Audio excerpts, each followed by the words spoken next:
Hello বন্ধুরা, আজকে নিয়ে চলে এলাম সকালের জলখাবারের প্রস্তুতি। দেখি জলখাবারটা কী হচ্ছে। এই যে জলখাবারটা হচ্ছে চাউমিন। জলটাও ফুটছে, চাউমিনটাও আমি দিয়ে দিয়েছি। তার আগে কিন্তু জলের মধ্যে আমি একটু লবণ আর একটু তেল দিয়ে দিয়েছিলাম। হয়ে গেছে ওটা। এবার ওটাকে আমি ঢেলে দেবো। সেদ্ধ আমার হয়ে গেছে। কি অবস্থা দেখো, কি মানে বাষ্প, মানে গরমের যে ভাবটা আমার পুরো ক্যামেরাটাকে ধোয়া করে দিল। এবার একটু জল দিয়ে ধুয়ে নেবো।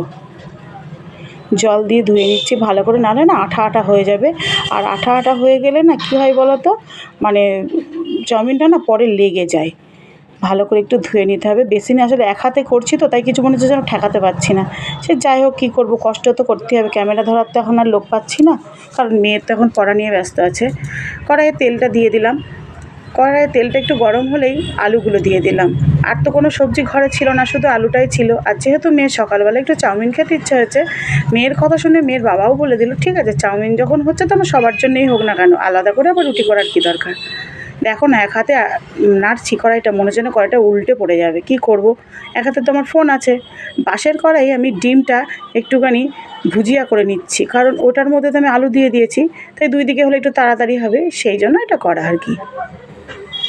আলুটা ভাজাই হয়ে গেছে, ডিমটাও এদিকে পোচের মতন করে দিয়েছি। এবার ডিমটাকে ভালো করে ঘেঁটে ওর একদম সব কিছু একদম ঝুরঝুরে করে দিয়ে তারপরে ডিমের ভুজিয়া বানিয়ে দেবো। এটাই তো হয় আর কি। এই যে আলুটাও ভাজা হয়ে গেছে সুন্দর করে। আমার আলু পেঁয়াজ ভাজাটা দেখে না আমার একটু রুটি পরোটা খেতে ইচ্ছে করছে, কিন্তু কী করবো, চাউমিনের জন্য বানিয়েছি। চাউমিনটাও ঢেলে দিয়ে দিলাম। এবার চাউমিনটাকে একটু ভালো করে নাড়াচাড়া করছি। ডিমটাও ঝুরঝুরে ডিমটাও না ওর মধ্যে দিয়ে দিয়েছি। দিয়ে এবার ভালো করে নাড়াচাড়া করছি, কারণ মেয়ের তো সহ্য হচ্ছে না। বেলাটাও হয়ে গেছে, খিদেও পেয়ে গেছে, বাচ্চা মেয়ে খিদে তো পাবেই, তাই না? সকাল থেকে উঠে শুধু একটু ছাতুর শরবত খেয়ে আছে। যাক, হয়ে গেল চাউমিনটা মোটামুটি। এবার চাউমিনটা আবার পরিবেশন করব, তার আগে দেখছি সব প্রস্তুতি নিচ্ছি। চাউমিনটা একটু ভালো করে দেখিয়ে নিই তোমাদের কেমন হলো চাউমিনটা। সবজি সেমন কিছু তো নেই। নমস্কার।